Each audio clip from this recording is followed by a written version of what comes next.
So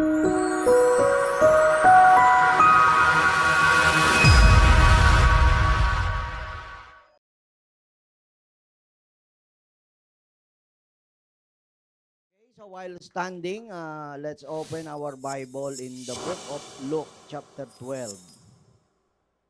Luke chapter 12 verse 13 up to verse 21.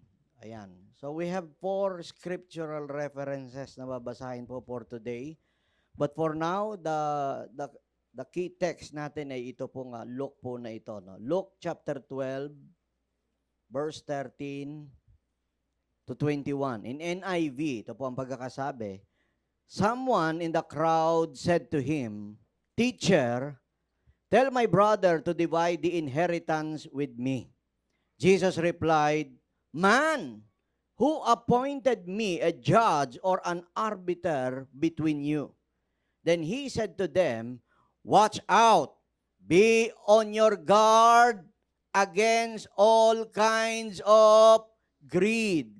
Life does not consist in an abundance of possession." Okay, ganda po nung sinabi ng Panginoon, ha?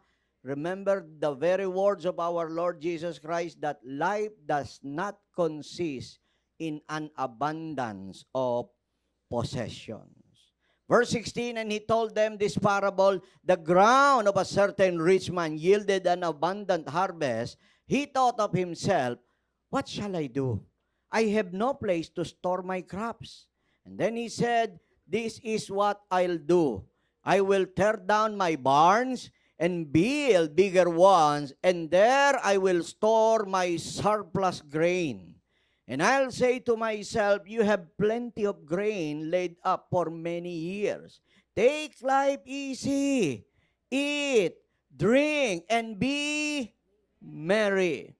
But God said to him, "You fool, this very night your life will be demanded from you. Then who will get what you have prepared for yourself? This is how it will be with whoever stores up things for him or for themselves, but is not rich toward God." And Psalms chapter 10, verse 3 in ERB translation, Psalms 10:3. Those greedy people brag about the things they want to get. They curse the Lord and show that they hate Him. Ecclesiastes chapter 5 verse 10 in ERB translation, those who love money will never be satisfied with the money they have. And those who love wealth will not be satisfied when they get more and more. This is also senseless. And last, ito po, Hebrews 13:5. Keep your lives free from the love of money and be content with what you have.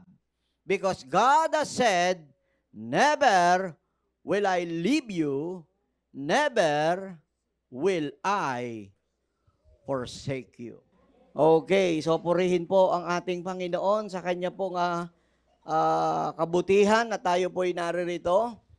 So, today po, siguro po kasi naka-schedule po talaga to be honest po, that I was about to deliver this message sometime in December 14 po dapat.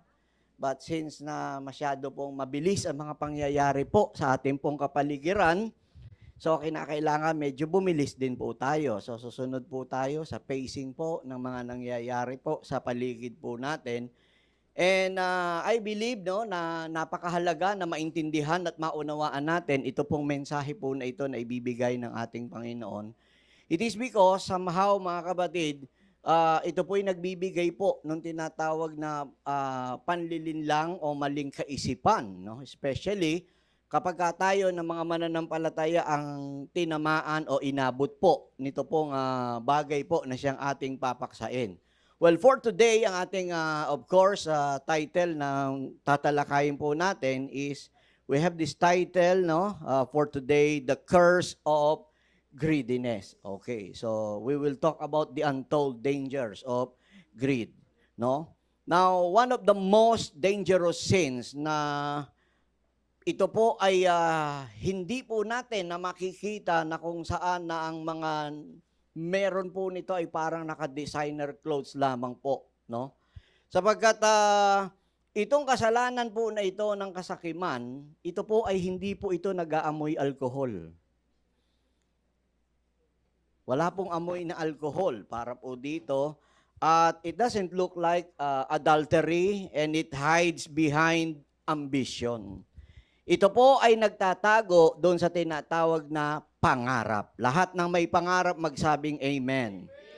And it disguises itself as success. So everybody wants success nowadays, no? Nauso po yung mga tinatawag na mga success teachers, no? Yung mga training seminars about success. Wala namang masama pagdating doon sa bagay po na yan because lahat ng tao kailangan po na talagang tayo po ay maging successful. And sometimes it is called the hustle. O yung may hustle siyang ginagawa. Okay, no? But underneath its surface, kung ating pong titignan at bubusisiin po, ang kailaliman po nito ay walang iba kung hindi yung tinatawag na greed in English. Sa Tagalog po, sa ating wika ay ang kasakiman. Amen. Amen. So, hindi po ito masasabi po natin na parang how shall I say this, no? That greed doesn't wear the devil's costume. Hindi po siya ganoon, no? Na makikita po natin na parang nakasuot ng parang attire or costume ng diablo, no, na alam ng marami po sa atin. But sometimes it rolls as wearing in suit, no? Yan. Minsan ganun po yan. Maari namang may pagkakataon, ito po'y naawit, no? Or nasa likuran ng pulpito po na ito, or sabihin po natin, nakaupo siya in a boardroom, or we may say na itong nakatago sa tinatawag na pag-angat po, nung tinatawag na kamay, sa pagpuri, sa pagsamba. Pero ang kanyang puso ay wala sa pagsamba kung hindi nasa kanya pong wallet.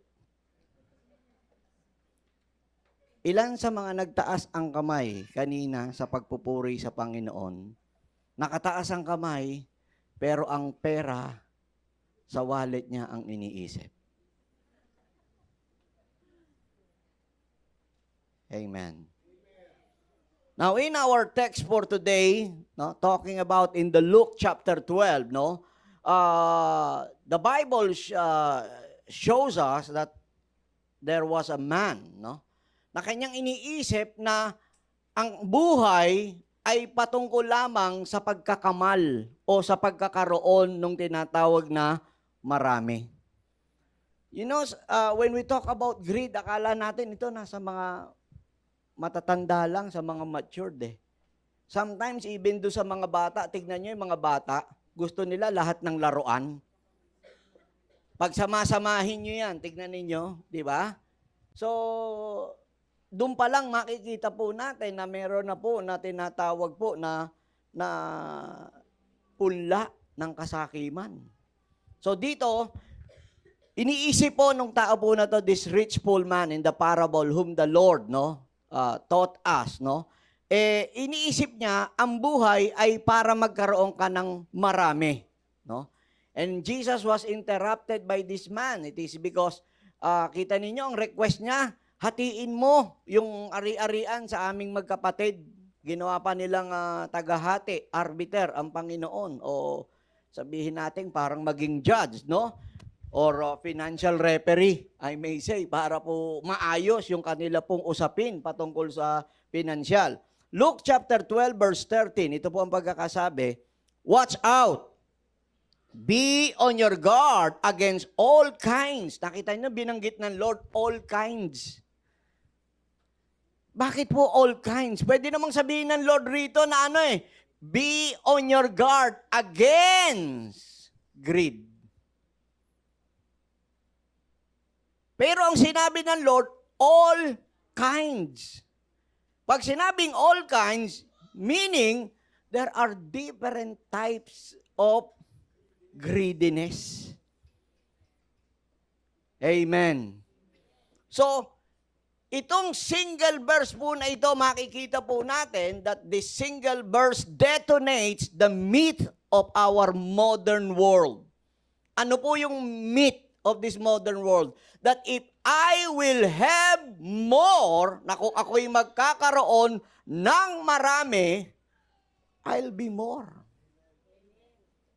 Sino sa atin nag-iisip? Nagpumasok sa isip natin yan na kung marami lang sana tayo. Sana, hindi tayo kawawa.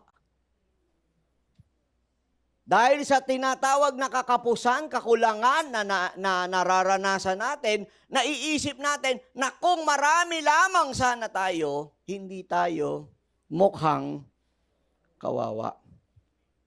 But you know, that's not what the Lord means, no? Because, listen to this, pag sinabing possession o pag-aarian, it doesn't necessarily mean that you have this a large sum of possession. Ibig sabihin, may kapayapaan ka. The same also with success. No? Success without surrender is slavery. But just as we are studying for today, this is what we call greed. No? Greed is not just a bad habit. Greed is a curse. Sumpa po ang pagiging sakim. Ang kasakiman ay isang sumpa. Greed is a curse. Sabay-sabay nga nating isigaw. Greed is a curse. Greed is a curse. One more time. Greed is a curse. Yes. Curse po yan. Sumpa po yan. Bakit ko po sinabi? It's a disease, a spiritual cancer, a heart infection, a silent destroyer of families, nation, ministries, and souls. And that is why, kailangan maintindihan natin to. For today, this greed should be exposed. Especially sa ating po mga mananampalataya, akala natin kasi we always think na ang greediness nasa politics. Halata lang sila. Yes, that's right. Exactly. Lantad lang sila. Diba? Pero, you know, sometimes, what they have is also in us. Lantad lang sila eh. Tama po ba? Amen. So, let's talk about exposing the greed's disguise and its bite. No? You know, kailangan maintindihan po natin ito. It is because this greed, no, it will reshape our character. Totoo po yan. Mababago po eh. And not only that, it corrodes in institution. And it condemns souls. Mabigat po ito. Nababago po eh. Nakita nyo nga, ang tao po, para makita at lumabas ang tunay na anyo, kailangan niya makatikim. Dumampi sa palad po niya ang pera na hindi niya pa nahahawakan sa tanang buhay niya. Lalabas yung totoong siya.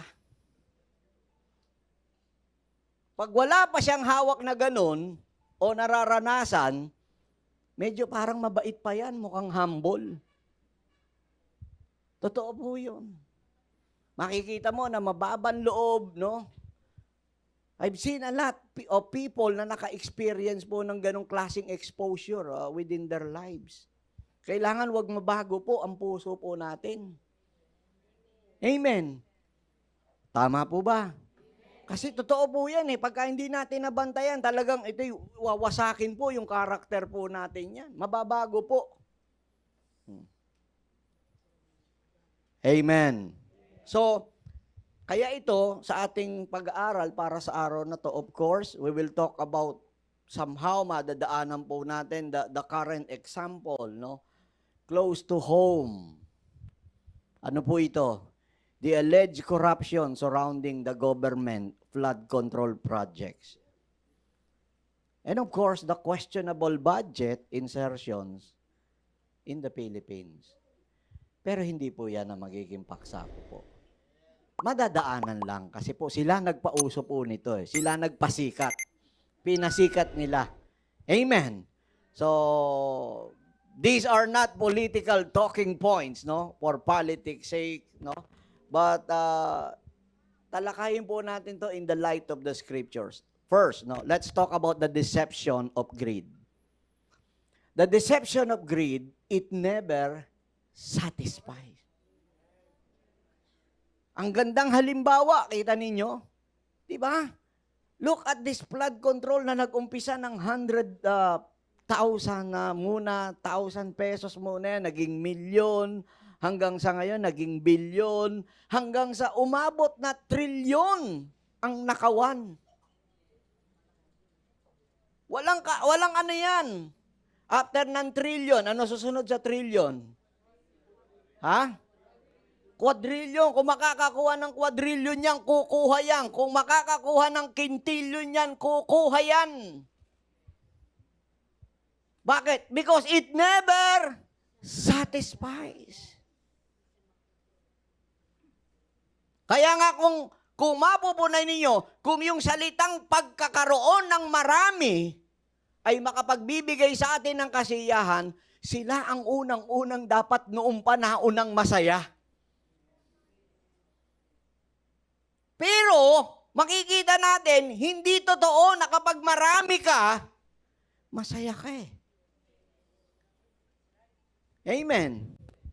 So, that is why, makikita natin, yung puso ang mahalaga pagdating po rito. And greed redefines the word enough. Wala kasing enough talaga dyan. Wala kasi diyang sapat na, sakto na, okay na. Because greed begins innocently, but it escalates into an endless pursuit. Walang katapusan eh, na pagpaparami ng pagpaparami ng pagpaparami ng pagpaparami. Ecclesiastes chapter 5 verse 10. This is what King Solomon mentioned. Those who love money, tignan ninyo those who love money. Umibig sa salapi eh. Inibig na yung kaperahan. Those who love money will never be satisfied with the money they have. Laging kulang. Nung una, 10,000 lang ang kulang niya. Nung nagkaroon ng 10,000, naging 50,000 na ang kulang. Nung nagkaroon ng 50,000 sa buhay niya, naging 100,000. Nung naging 100,000, naging kalahating milyon na ang kulang. Nung naging kalahating milyon ang kulang, naging 1 million. Nung 1 million, 2 million, 5 million, 10 million, 20, 50 million. 100 million ang kulang. Bakit? Walang kabusugan. Kapag sakim, hindi po nabubusog yan. And let me give you a clear example. Like for example, parehas siya ng gluttony. Ang Romans po, they have this habit, no? In terms of feasting. Everybody say the word feasting. The Romans, no, have this attitude during their feasting. They siyempre maraming pagkain, bahang-baha. Kakain sila, marami, kain. Eh siyempre nabubusog tayo. Alam nyo, technique ng mga Romano, pag busog na yan, pupunta ng CR. Dadakutin yung lalamunan po nila para sumuka. Isuka nila yung kinain nila na hindi pa natutunaw. Bakit nila ginagawa yun? Para makakain uli sila. Kain na naman sila, kain na naman sila, kain na naman sila. Pagkatapos, busog na naman sila. Pagkatapos sila mabusog, punta na naman sila ng CR. Dadakutin na naman nila yung lalamunan po nila. Meron po ako nakasama po na ganyan. First time niya talaga po totoo sa buffet. Nakasama po namin. Maliit na tao lang po ito, hindi kalakihan. Madali mabusog po ito. First time niya, gusto niya talaga matikman. Nag-style Romano. Tuwing busog na siya, tatakbo ng CR, dadakotin yung lalamunan po para sumuka po siya. Sabi niya nga, hindi ko kasi matitikman to, pastor, pagka hindi tayo gumanitong technique Roman technique sabi niya. So makikita niyo walang kabusugan. And they will do that every time, no? Na magkakaroon ng feasting. Likewise with money.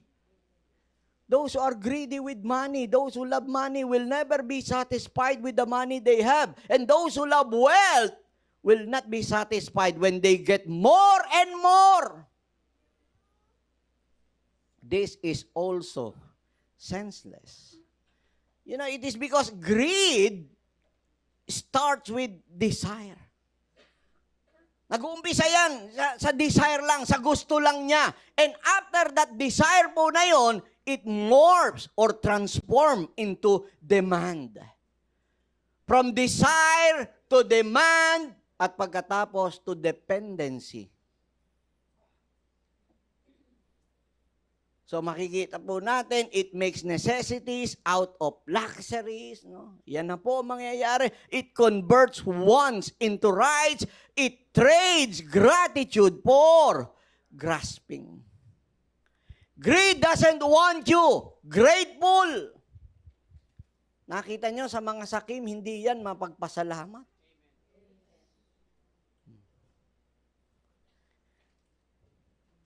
Bakit? It wants you hungry for what doesn't feed your soul. Laging may kulang Laging kapos. Wala naman sa atin na masasabi lagi na talagang hindi nangailangan, hindi kinapos. Amen. So, kaya yan, makikita po natin, ang laging bulong yan. Ano? Just a little more. Konti pa. Sabihin nyo nga sa katabi nyo, konti pa. Yung mga simpleng bulungan po na yan, konti pa. Kung hindi naman, pag may bahay ka na, di po ba? Pag hindi ka na kontento sa bahay na tinitirhan mo, bubulong yan. Di po ba? O siyempre, may bulong yan. Ano bulong? Pwede rin naman kahit sa sasakyan. Di ba? Pag sasakyan nga, you always started dun sa tinatawag na second hand. Yan.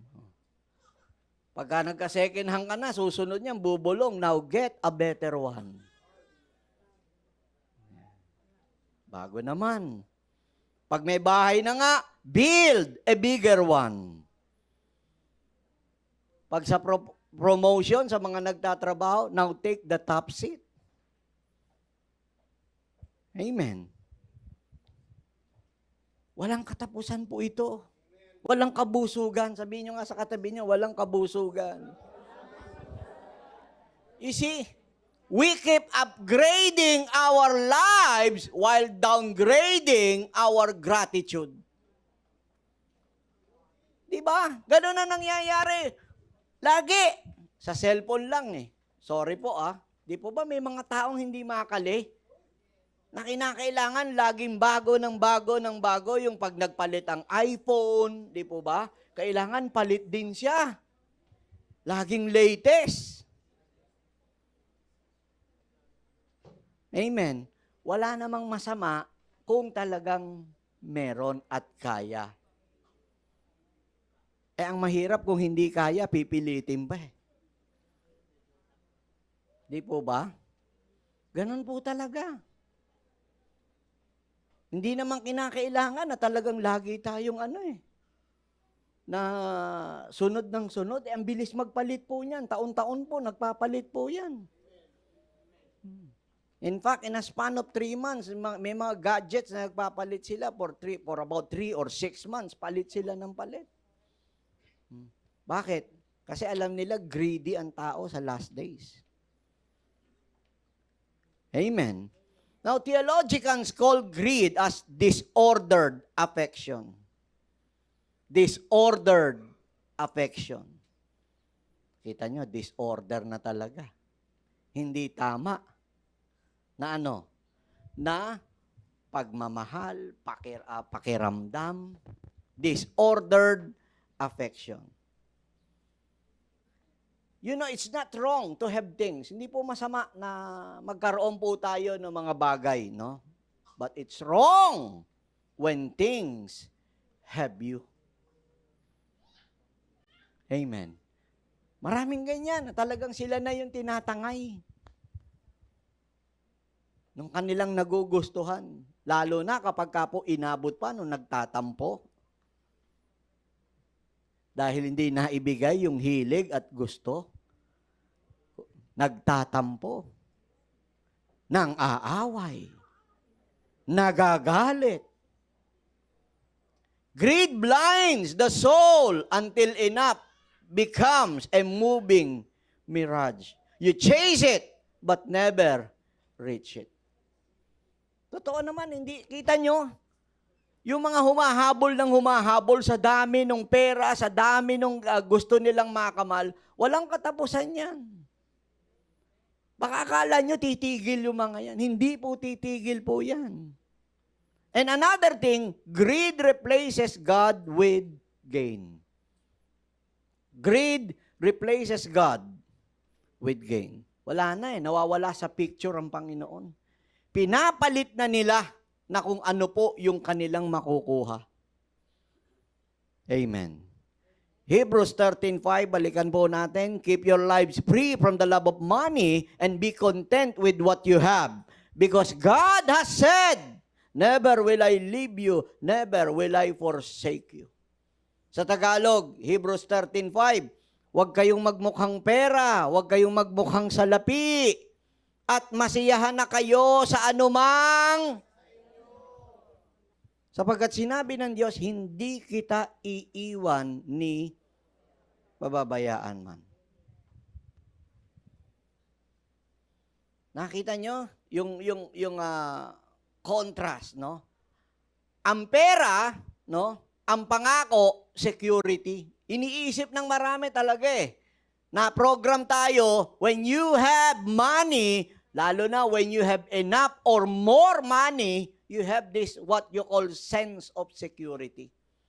But in reality, only God can guarantee that security and presence.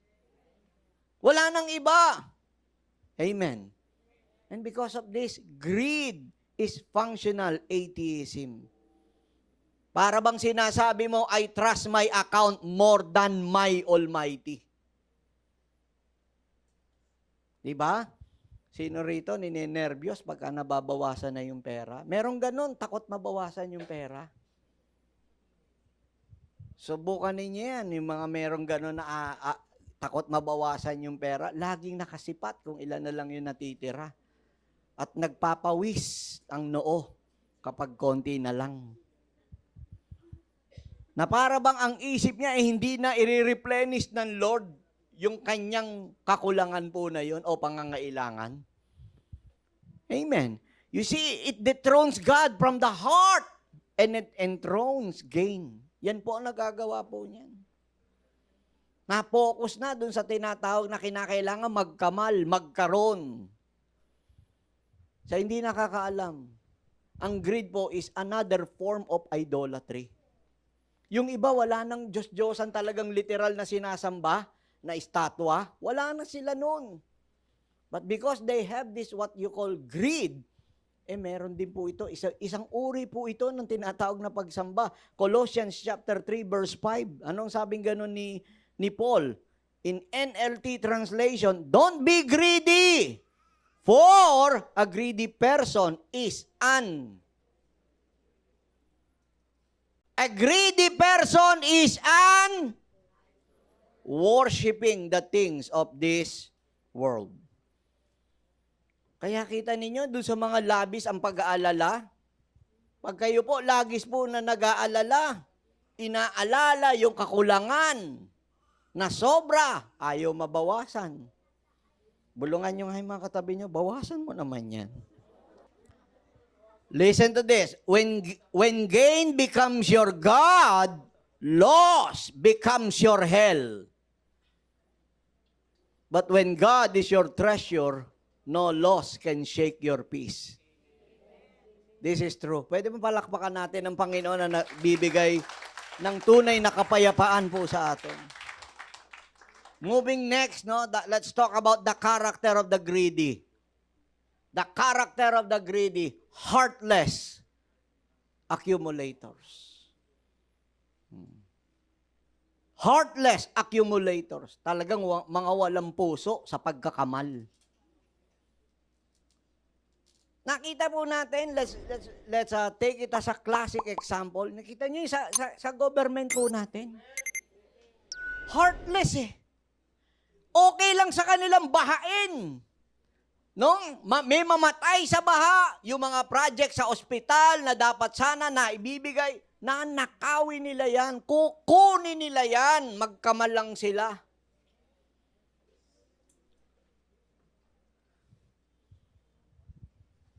Ako po, talagang sa akin po, personally, ako ayaw ko na talagang yung makialam talaga na magsalita. Pwede naman ako hindi magsalita, but na-trigger ako ng husto yung sa PhilHealth ang pinakailaman.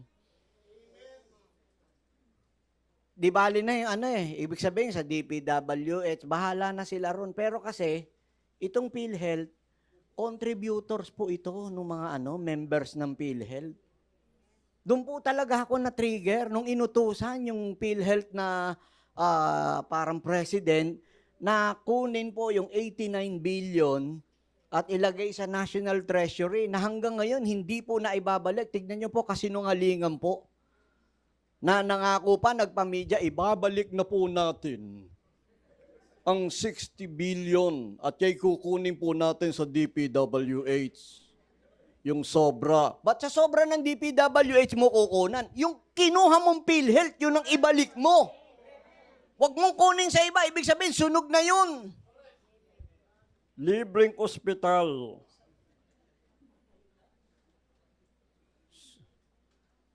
Kasi po, direct contributors po yung lahat ng members po niyan eh. Talaga, dyan po talaga ako ako'y magre-retiro na po sana sa pag-aano rin eh.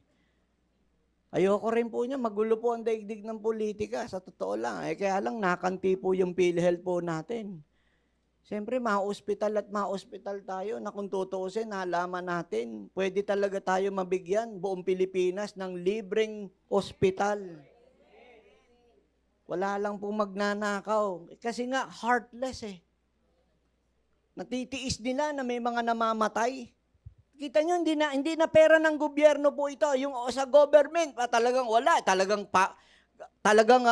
titirahin nila ng titirahin. Pero talaga ako'y nabwisit po talaga nung binanatan pati PhilHealth. Siyempre, nagko-contribute po tayo dyan eh. Yung iba nga, kahit na walang trabaho, nag-voluntary po na naghuhulog po niyan eh. Napakasama. Yun ang mga sakim po, hindi lang po yan basta nagmamahal o may gusto po sa mga bagay. Ginagamit nila yung mga tao. Para makapagpatayo sila ng bigger barns nila, ng mga malalaking mansyon nila, malalaking bahay po nila. Kesa po intindihin nila yung awa at habag sa mga mahihirap. Diba? Mas gusto nila na maraming laman yung bank account nila. Na kukuha sila ng mga condominium para lagyan lang ng mga cash na pera nila. Diba? Heartless accumulators. Because greedy people celebrate their own selfishness. Yun po ang ginagawa po kita ninyo, yung mga naturingang nepo babies. Baliwala sa kanila. Diba? Sakit nun.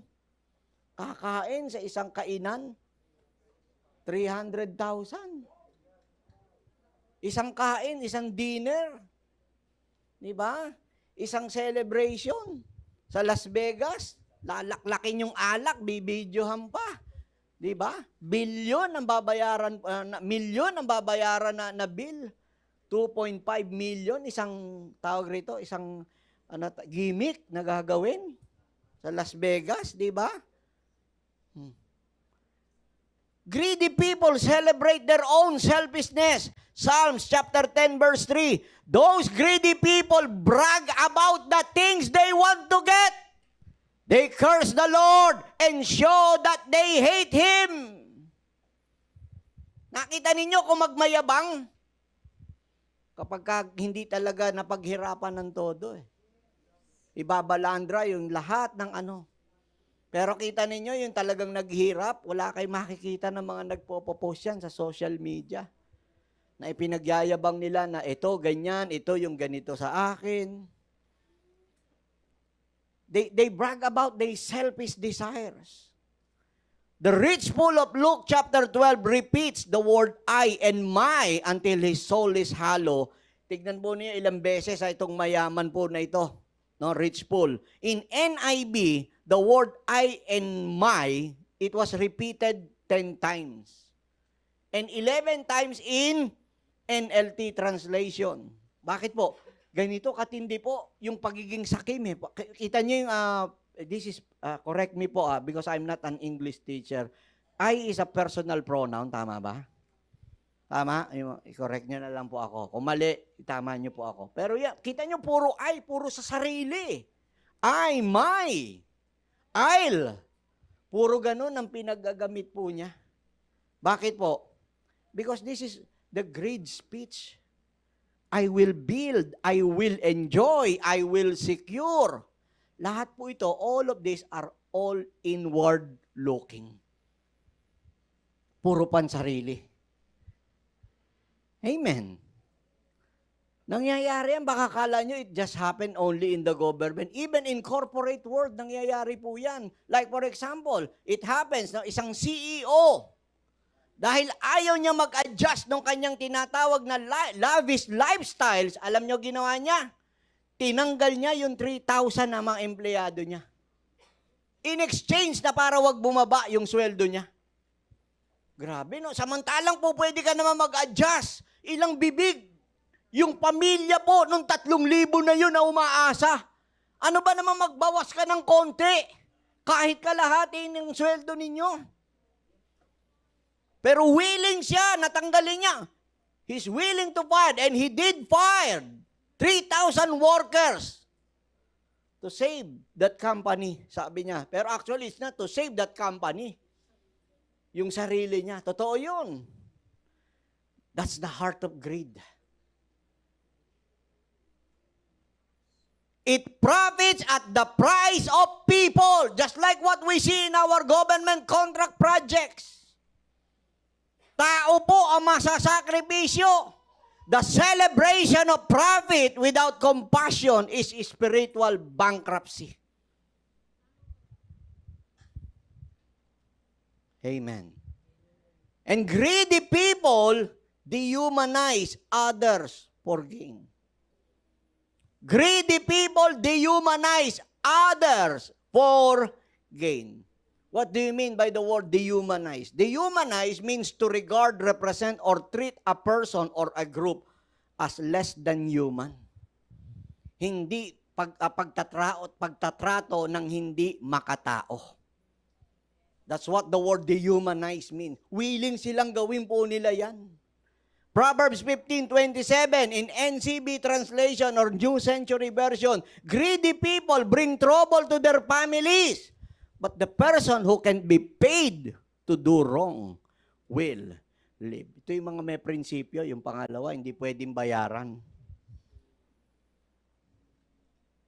You know, when greed grows, no, empathy dies. The compassion dies. The goodness dies. The kindness dies. All of the virtues na meron po ang isang tao na maganda, namamatay po yan the moment greed grows. What they see is laborers, not lives. Yun ang nakikita nila, hindi buhay. Ang nakikita nila, mga manggagawa lang yan, mga empleyado lang yan. Ang nakikita lang nila ay bilang.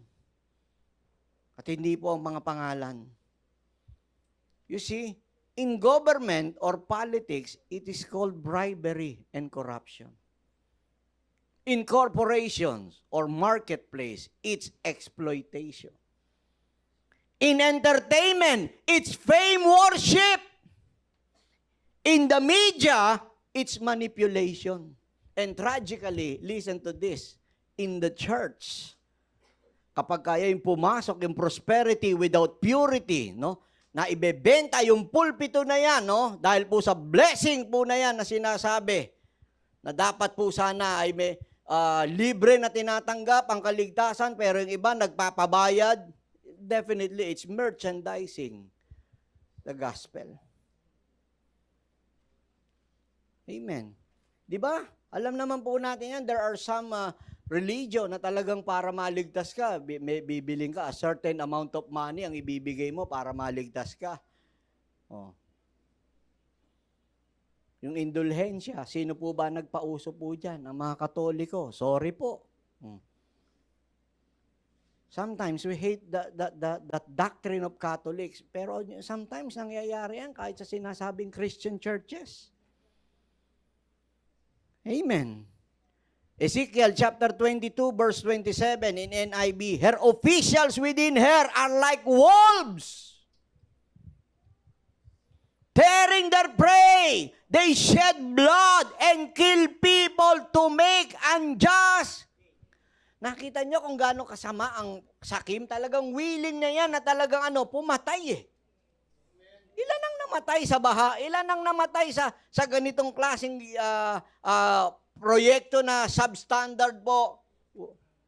They're willing to shed blood and kill people to make unjust gain. Kitang-kita naman po yan. Kita nyo, mga nakabarong po yan. Mga naka-Amerikana. Ang gaganda ng suot, ang babango. But we seen this, no? It happens in different government agencies. Makikita natin at naglalabasan ngayon yung mga tinatawag na hidden allocation, yung mga inserted worth billions of budget. Hindi 1 billion eh. Hindi po 2 billion, 10 billion, hindi 20 billion, 100 billion na insertions. Pinapadaan sa mga bogus na mga NGO, ini-split yung commission. Wow.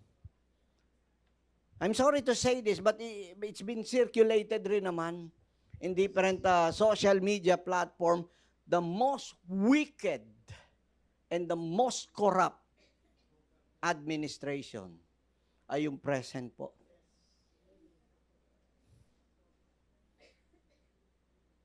Tinalo yung tatay.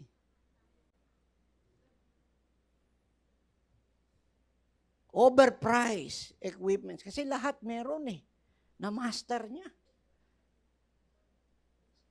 Sabi nga nung isang economic expert na talagang na-master niya na lahat. Magmula dun sa lahat ng dadaanan, merong gaila. Kaya hindi, kita niyo, ang hirap mahuli. Ang tagal mahuli. Lahat kasi yun, nakinabang eh. Nabusalan. Yung lahat ng nabusalan, hindi magsasalita. Mga tagapagtanggol po yun.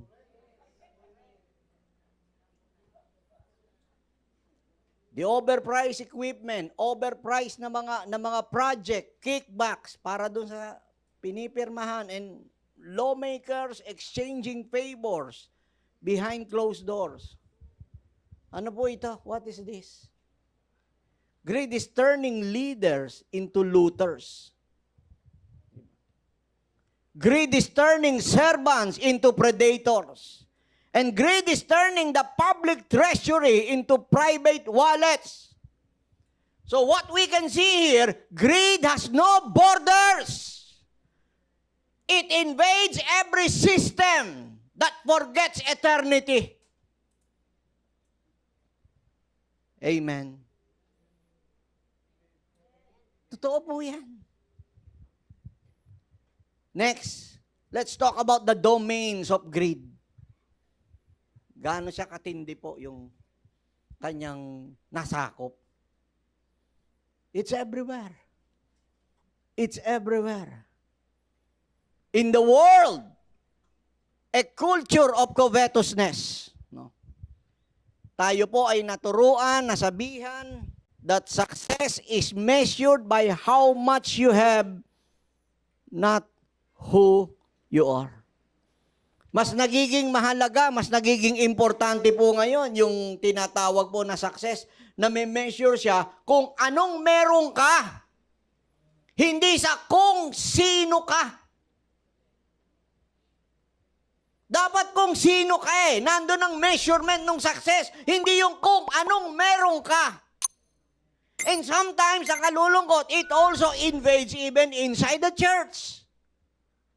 Nakita nyo, iba tingin kapag kami ganun. Di ba?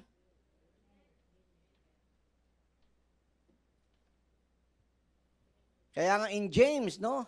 Chapter 2, ni-remind niya. Chapter 3, ni-remind niya na talagang yung mga tao na kapag kami pumasok sa iglesia po ninyo at pagkatapos puro mga alahas, mga ginto, bibigyan nyo na magandang upuan. Ayaw po pala ng Panginoon ng ganun. Because in our time, we live in the age that glorifies greed. We live in a world, we live in a time where worship accumulations ang ginagawa ng marami po. Makikita natin ang greed, nasa corporate yan, no? Nandiyan yung corporate monopolies, no?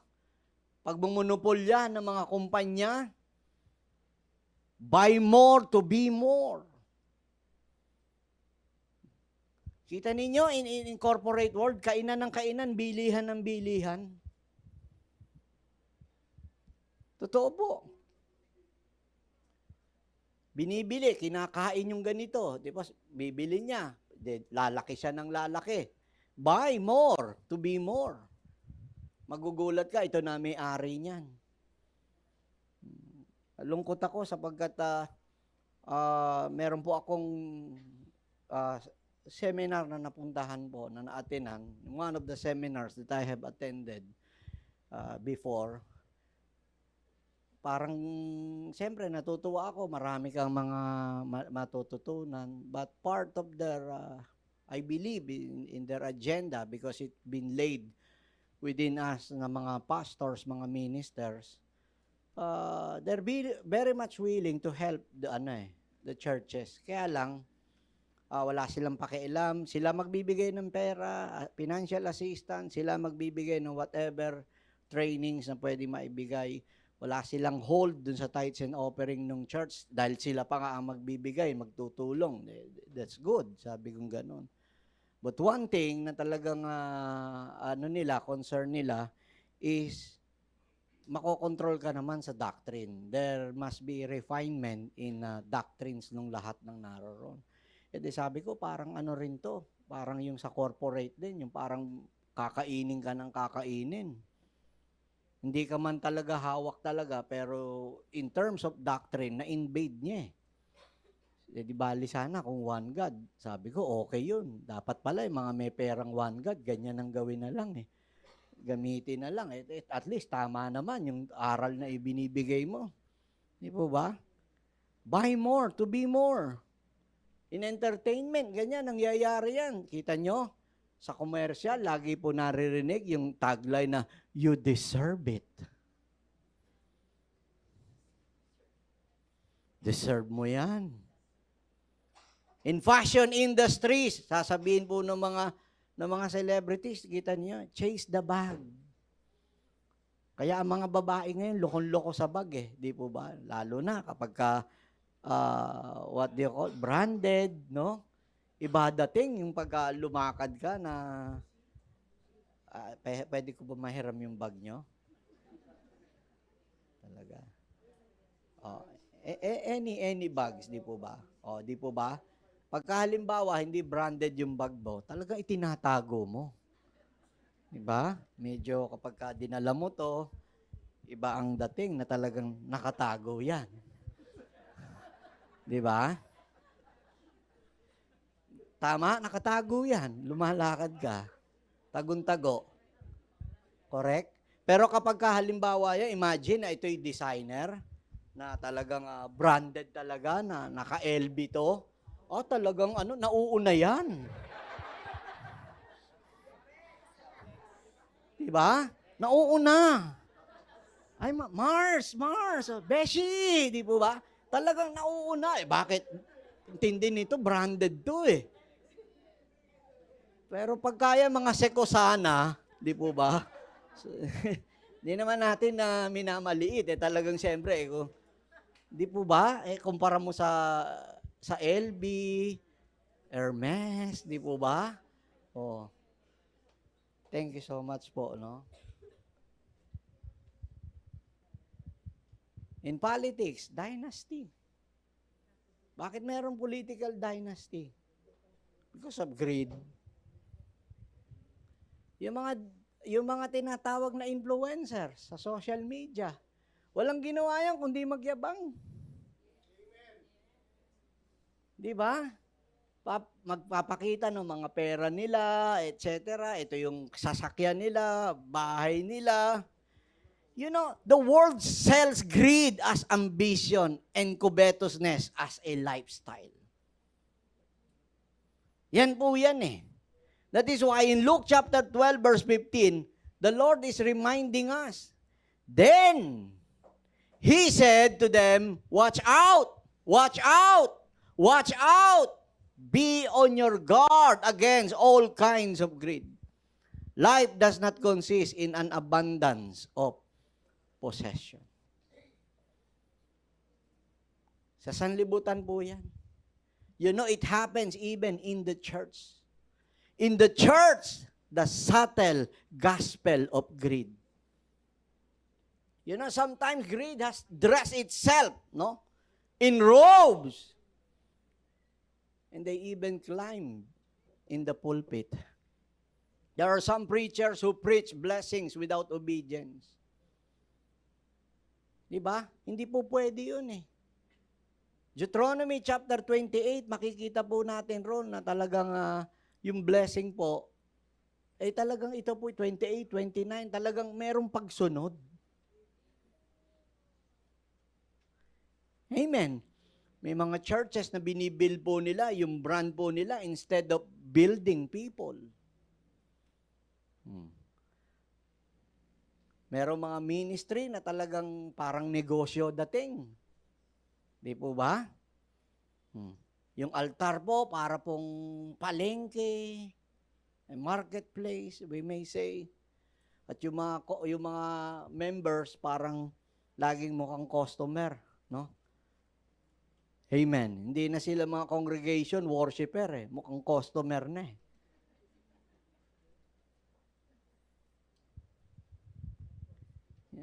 You know, when ministry is marked as prosperity and blessing, it becomes commodities. The gospel is distorted. Let's read this in the book of 2 Corinthians, 2 Korinto. Ayan. Chapter 2, no? Verse 17. Tingnan niyo ang pagkakasabi, no? Hindi kami tulad ng marami riyan na ginagawang negosyo ang salita ng Diyos para magkapera. Alam naming nakikita kami ng Diyos. Kaya bilang mga mananampalataya ni Kristo at sugo ng Diyos, tapat naming ipinangangaral ang kanyang salita. Sometimes talaga kinakailangan makita po natin yung mga talagang totoong na naghihirap para sa gospel. Totoo po yun. Nadidistort po yung gospel kapag ka po ganyan na talagang ginagawang negosyo ang salita ng Diyos. Sometimes, kaya kita ninyo, kaya rin naghigpit ang SEC, ang government, no? It is because before, kahit na ikaw ay hindi talaga totoong pastor, basta mag-apply ka lang sa SEC ng license to solemnize, maglagay ka ng office na konti o makijoin ka sa isang notary office na pagkakailangan na may magpapakasal, madali ka makakapagpakasal kasi ang minimum na bayad is 15,000 eh. Ikakasal ka ng na magso-solemnize eh. Doon lang yun sa kayo. Sa notary public lang kayo ikakasal pagka 15,000 po yun, pagka gano'n, no? O biro po ninyo. So naalaman at natuklasan yan, hindi naman talaga mga pastor, yung mga gumagawa po niyan. Kasi nga ginagawa nilang negosyo, salita ng Diyos. Hahawa ka lang ng Bible, kuha ka lang ng ng verse. Magsalita ka lang pagkatapos, by the authority of the government na binigay, vested upon me, etc., blah, blah, blah. Oh, you are now pronounced as a husband and wives. You may now kiss the bride. 15,000. Di po ba? Oh, yun ang po ron eh.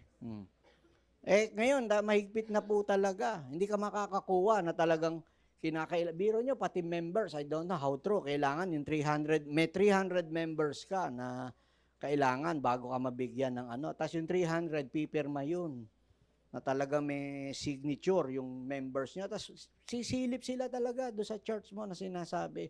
Titignan kung talagang ganun kayo karami. Kaya mahirap po magpakasal po talaga ngayon, yung kukuha ng license to solemnize. O kaya ako nga, it is because of that parang requirements, definitely we're not yet that qualified para po dun sa po na yun. So, yung mga magpapakasal sa inyo, lagi ko sinasabi, kay mayor muna kayo. Ayan. At ang magandang balita, pag si mayor na nagkasal, si mayor pa magbibigay ng regalo po sa inyo kapag gano'n. No? So, doon na muna kayo sa government po magpakasal. Pero papag-pray ko naman kayo. Pinaka-importante naman dyan yung prayer po eh. Yun ang ron eh. Amen? Okay. So, kaya yan. Hindi po ganun dapat ang ang nangyayari. Kinakalakal, ginagawang negosyo. And remember, Jesus overturned tables not because there was money, but because there was manipulation. Amen. Kapag ka po yan, minamarket po yung presence ng Panginoon. Po ba? Parang laging binebenta. Mahirap yan. Instead of giving, we take. Instead of serving, we sell. Instead of shepherding, we exploit. Yan ang mabigat. Kasi talagang minsan dapat siguro, isang rin yan, paalala, na nabablind po talaga eh. Pagka nagbibigyan ng favor, akala natin yung judge lang. Kaya sometimes talaga dapat linawin. I really admire na isang naatinan ko rin na seminar po na talagang yung pastor po na yun sa church na yun, talagang minentain niya na na hindi siya magme-Mercedes-Benz na sasakyan. Talagang hanggang Toyota lang po siya. Maari, Land Cruiser siguro na gano'n. Hindi kaysa naman Mercedes, 'di ba? Mas mahal pa rin ang ang Mercedes kahit papaano. Maaaring basta siya hanggang Toyota lang po. Binigyan siya ng Mercedes po, may isang member, nireregaloan siya, tinanggihan niya po. Sabi niya, mapapagod ako sa pagpapaliwanag, paulit-ulit. San ka pastor ka lang, pagkatapos naka-Mercedes ka, di ba? Tama rin naman eh. Yun ang Kaya siguro, yan, talagang hanggang Hyundai na lang rin talaga ako at hindi na tayo po pwedeng yan. Totoo, kasi magpapaliwanag ka na magpapaliwanag. Kahit sabi mo may nagregalo, di ba? Paano naman, lagi mo bang i-announce na, ay, regalo po yan. Lagyan mo na lang ng sticker, this is a gift from God. So, di ba? Para habang dinadrive mo, hindi ka na magpapaliwanag eh. Mahirap eh, kapag ganun po talaga.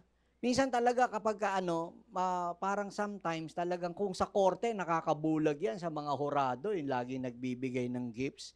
Totoo po yan. Minsan din kahit sa pastor nawawala rin minsan yung sa yung kapag laging nagbibigay Okay, mag-alala, hindi pa naman kayo lagi na nagbibigay. Wala kayo dapat ipag-alala po diyan. Pero talaga it happens kapag ganun. Na nako-corrupt somehow. Yan ang nawawala yung yung tamang judgment kapag ganun. Nakikiling kapag ganun. So, nagiging negosyo kapag ganun po ang nangyayari, no? So, the question is this, no? Are we collecting offerings or cultivating lives? Are we building barns or building bridges? Mahirap din kasi, no? Like for example, may mga churches po na talagang Talaga sila, talagang ipon lang ng ipon na yung pagpapayaman. Hindi ko alam kung pagpapayaman ang tawag doon. Meron charts na talaga ang dami na nilang pera, pero yung projection talaga sa talagang laging kapos, laging kulang naman na Parang ang hirap naman, ayaw gumasta para sa gospel, para doon sa propagation ng gospel. Napakaganda, gastahan na yan Yun ang kaya nga may pera, pang Google yan sa mabuting balita, gastusin po yan. Di man kinakailangan na kung halimbawa may pambili, gospel rin naman ang purpose nun, whatever na binili, bilhin kung anong kailangan. Tama po ba? So, now if greed is everywhere, then its consequences are also everywhere. And the Bible is clear, the end of the greedy is tragic. So lastly, we will now move to the last part, the destiny of the greedy. Their end is destruction. Lagi naman. Walang greedy po na kahit sabihin nyo na kapag accumulate siya, ang dulo po nun, hindi siya ligtas Kahit sabihin nyo na naiiwan niya sa pamilya niya, sa kamag-anak niya, yung kayamanan, yung ektaryang lupain, yung maraming bank accounts, maraming korporasyon, maraming mga bahay na naiwan niya sa kamag-anak niya. But the end is still destruction. And one thing is the suddenness of their fall. Biglaan Luke 12:20. But God said to him, "You fool! This very night your life will be demanded from you. Then who will get what you have prepared for yourself?" Initially naman, kaya mo inipon yung para sa sarili mo talaga Dagdag na lang yung pamilya mo at anak mo. Pero sino raw kukuha nung inipon mo sa sarili mo? At ang mabigat, pag biglaan kang namatay. Like for example, this rich fool, died right after completing his dreams. Kung kailang natupad yung pangarap niya, doon pa siya namatay. Saklap. Di po ba? Nakapagpatayo siya ng bigger barns Nakapagpagawa siya ng malaking kamalig. Pero hindi siya nakapaghanda para sa kanyang kaluluwa. He died. Sabi nga po, unannounced, unexpected, unprepared. Ganyan po ang greedy pagka namatay. Unannounced, unexpected, unprepared. That is how greed ends. Greed plans for a future it may not meet. Hindi niya na talaga makakatagpo yun Hindi na mangyayari't magaganap pa. Kasi kahit puno ka man ng material na bagay, ang mabigat rito yung pagharap mo na sa ating Panginoon.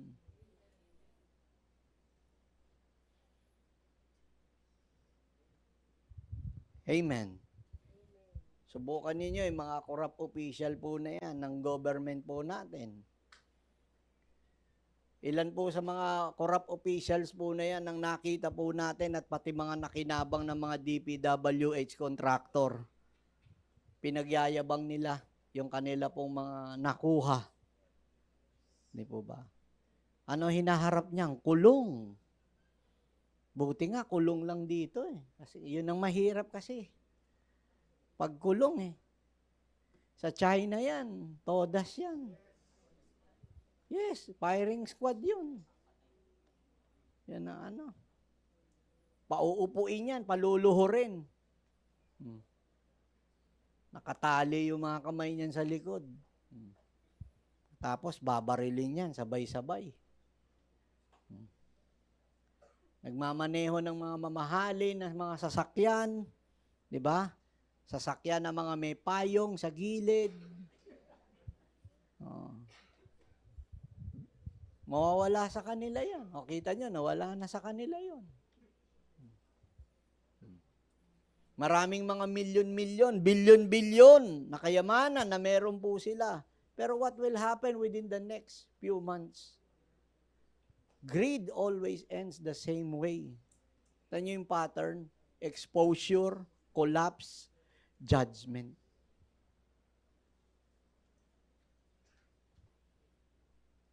That is why the Lord is reminding us, lahat po tayo na naririto, greed is temporal.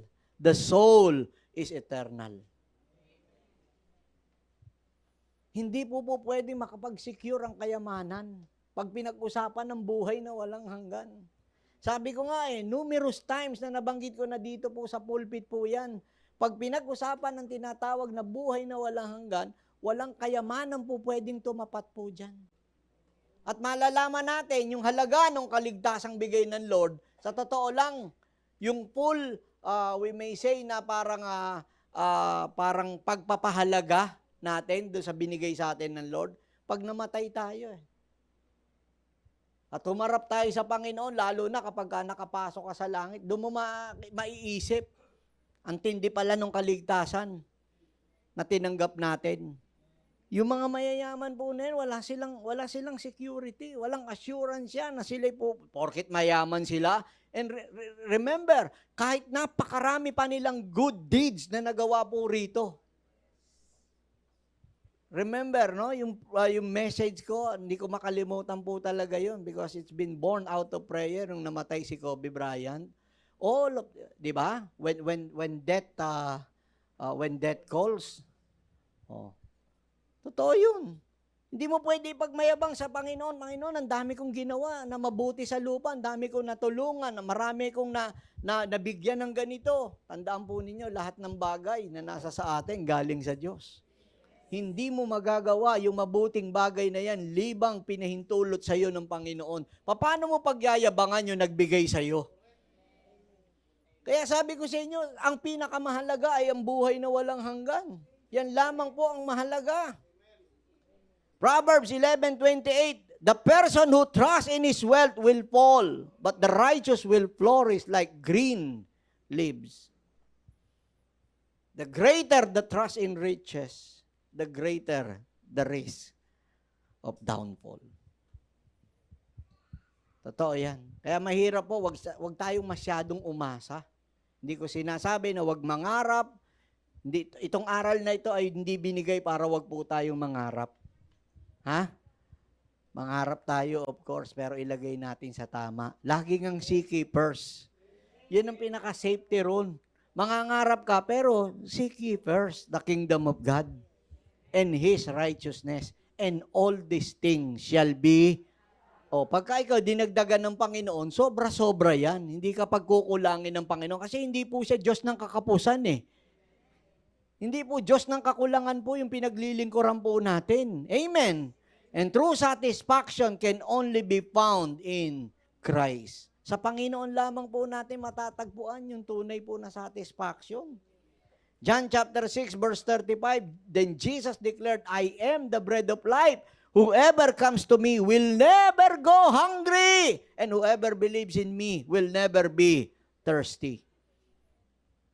Jesus calls Himself the bread of life. Ano ibig po sabihin po nun? Nasa Kanya po yung susi. Para tayo po ay wag na pong maging ganid, wag maging sakim. Yung tinatawag po na pangangailangan po natin, matatagpuan lamang po natin yan sa Panginoon. Hindi po sa mga material na bagay. Ibig po sabihin, kaya nga niya sinabi, I am the bread of life. No? Whoever comes to me will never go hungry. Hindi ka na magugutom Hindi ka na magpapakasakim, and whoever believes in me will never be thirsty. Hindi na rin mauuhaw. Amen. So, pag sinabi pong satisfaction, satisfaction is not about your salary.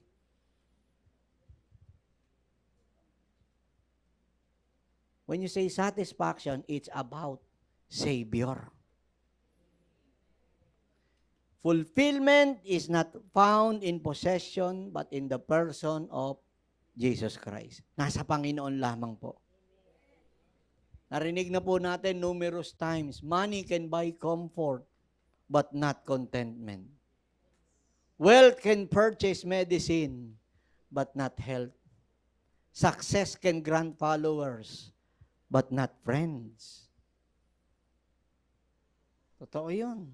Kakala nyo, porket maraming follower, sikat. Talagang yan, totoo lahat yun. Hindi. Yung iba, humahabol lang yan. They're chasing after you. It's because they want something from you. The moment na ang Panginoon punuin niya yung puso po natin, nawawalan po ng hawak o kapit ang kasakiman sa atin. When Christ fills your heart, greed loses its grip. Totoo po ito. Kaya napakahalaga ng Panginoon sa buhay po natin. Ang tunay na kaligayahan natin, nasa Panginoon.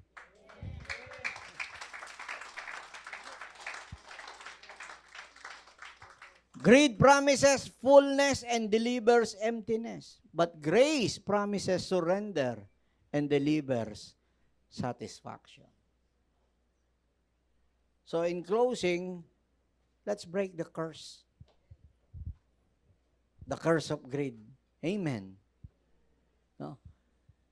Greed is not a private failure. It's a public cancer. It is not a private failure. It's a public cancer. It's not just a financial disease. It's spiritual. Yes. It's a spiritual deception. Kasi iniisip natin na yung mga bagay na temporal na ito, akala natin nandito na lahat eh. You know, sometimes, bakit ina-allow din ng Lord na nagkakasakit po tayo? To discipline us. Because the road to our recovery is to discipline ourselves. And the moment na disiplinado ka na, babalik eh. Yung tinatawag na yung health na nasa sayo. Totoo yun. Yung mga nagkakasakit po, sabi ko nga, yung nagkaroon ng sakit ng mga diabetes, kadalasan po yan, mga matatakaw po yan eh. Yan yung mga walang habas kumain. Lahat ng bawal, tinitira. Lahat ng matamis, tinitira. Diba? Kain ng kain po yan. Sakit po ng gluten yan eh. Majority. Amen. Pero the moment na nandun ka na, doon mo makikita, controlled na lahat eh. At doon mo makikita na kaya mo palang mabuhay kahit wala yung mga matatamis na yun. Di ba? Kaya mo palang mabuhay ng walang milk tea. Di ba? Kaya mo palang mabuhay ng walang, di ba? Ayan, ng chocolate. Ayan. Oh. Di ba? Kailangan maintindihan po natin yun. Ang buhay, I remember, si John Wesley, sinabi niya po yan. No? I don't live, to eat. I eat to live. Kain lang tayo. Dapat lang, pag natikman na natin yung mga masasarap, okay na, wag na kayong magpakasawa po dyan. Sakit ang ibibigay po. Lahat ng masarap na pagkain, sakit po ibibigay. Lahat ng inaayawan po natin pagkain, yung mga gulay-gulay, yan po ang pampahaba ng buhay. Totoo yan. Yan ang magbibigay po sa atin ng road to healing, road to recovery po natin. Totoo yan. Oh, totoo po yan. Sometimes, yung sa kasakiman, sa pagkain, ganyan eh. Palibasa, ako po'y laki rin po sa Tondo. Diba, naipapatotoo ko na sa inyo, ang galing nung lola ko. Pag ang lola ko nagluto, talagang yun, pagkatapos niya magluto, hahatiin niya na yun kung ilan-ilang kami. O kaya lang, may mga magugulang, yung ibang kakain, kanya-kanya na, babawasan niya, ibang mga nandoon. Meron akong tiyuhin na ganun eh. Talagang binabawasan niya lahat, papantayin niya lahat yun. Kukuhanan niya. O. Greediness pa rin po yun eh. Di ba? Oh. Amen. Pero kita nyo naman, kapag kumakain tayo sa labas, yung greediness natetame eh. Lagi na lang nagtitira yung huling subo. Di ba? Nagkakahiyaan. Di ba? May nagtitira lagi. Di, ikaw na. Hindi, ikaw na, ikaw na. Laging bigayan ng ganun eh. Nagtitira pa eh. Di po ba? Amen. So, the Lord is teaching us today. Ayusin lang po natin, no? Kasi gusto ng Lord, mapalaya po tayo dun sa mali po na ito na espiritu po. Kasalanan po o pandaraya, panlilinlang ng kaaway. He wants to shift you from hoarding to honoring, from consuming to contributing. Mark chapter 8 verse 36, this is the last verse that I would like to give to you. Mark 8:36, for what shall it profit a man if he gains, or if he shall gain the whole world and lose his own soul? Sipin po niya, ano raw ang ating pong maipapalit? Mapa sa atin man daw ang buong sanlibutan, pero yung kaluluwa mo, mapapahama ka. Di ba? Sipin po ninyo kung kayo, sa Pilipinas, sino ba mga mayayam, aanhin mong maging yung kayamanan ni Lucio Tan, mapasayo, pero impyerno ka. Kahit sabi mo, 100 years ka pa mabuhay. Di ba? Impyerno ka. Ano gagawin mo? Kahit sabi mo na, sino pa yung mga mayayaman sa atin? Di po ba? Yung mga bilyar, rason, Ayala, biro mo, maging ganyan ka, lahat ng kayamanan nila mapasayo, pero impyerno ka. Tapos ang ex-deal, 100 years ka pa, mabubuhay. Di ba? Anhin mo yun. Di po ba? Ano profit mo nun? 100, kahit 100 ang buhay mo eh. May dulo pa rin yun. You see, as I close this, no? Greed is not just around us. It is within us. Nasa atin to eh. Bakit ba gusto natin nagkakamal? Kasi yun ang ipinoprogram sa atin. Na kapag ka ikay wala, kapos, kulang, kawawa ka. Amen. As I have mentioned, it is not around us. It is within us. Nai-infect tayo nito, nadadaya tayo nito, kinukorap tayo nito, at winawasak tayo ng kasakiman. Ang cure po na kay Jesus Christ. Siya lang po ang pwedeng makapag-satisfy po sa atin. Siya lang po ang pwedeng pumuno po sa ating lahat ng pangailangan. Siya lang po ang pwedeng makapagpalaya sa atin. Siya lang po ang pwede pong makapag-restore ng lahat ng bagay. Kapatid, kaibigan, kung tayo'y pagod na sa paghabol doon sa lahat ng mga more. And if you're tired of emptiness, if you're tired of the pressure, kasi sometimes it has pressure eh. Yun ang mabigat eh. Yung may pressure ng kamag-anak mo, magulang mo, anak mo, di po ba? Basta may pressure sa opisina, pressure ng asawa, di po ba? Maraming natangay na sa pressure. No? If you're tired of greed, that steals your peace. No? Come to Jesus. Yun lamang po. Sarili natin, kahit sabihin natin, tayo Christian na, we've been infected with this. Lapit tayo sa ating Panginoon. It's time to lay down your barns. Bigay na po natin to sa Panginoon. Lay down your striving. Lay down your secret battles. Lay down your hidden idols. Jesus is the bread of life. Amen. Nariyan siya para po sundin po. Amen. So sa ating pong lahat na naririto, I don't know if this statement po na ito ay ipopost natin sa social media ng church po natin, this pastoral statement on integrity, accountability, and the current corruption scandals. As a church committed to the truth of God's word and the transformation of our nation, we cannot remain silent in the face of the unfolding corruption scandals involving flood control projects, illegal budget insertions, and the misuse of public funds. These actions are not merely administrative failures, they are moral failures. They are sins committed against God, against the people, and against the most vulnerable among us who suffer the consequences of greed, negligence, and abuse of power. The scriptures are unambiguous. The Lord detests dishonest scales, Proverbs 11:1. Woe to those who make unjust laws, Isaiah chapter 10 verse 1. God demands accountability from every person entrusted with leadership. Therefore, we call upon those involved to step into the light fully, truthfully, and without delay. We urge genuine repentance, public transparency, and decisive action that honor justice. Repentance is not an announcement. It is a turn. Confession must be followed by correction. Recognition must lead to restitution.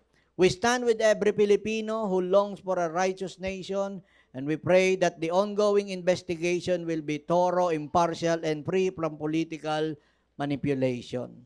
We urge leaders at every level, government, private sector, and church to embrace integrity as non-negotiable. At this pivotal moment, may we fear the Lord, return to the hearts of those in authority. May justice roll down like waters and righteousness like an ever-flowing stream. And may God heal our land as we collectively reject corruption and embrace truth. So maraming salamat po, and may the good Lord bless us.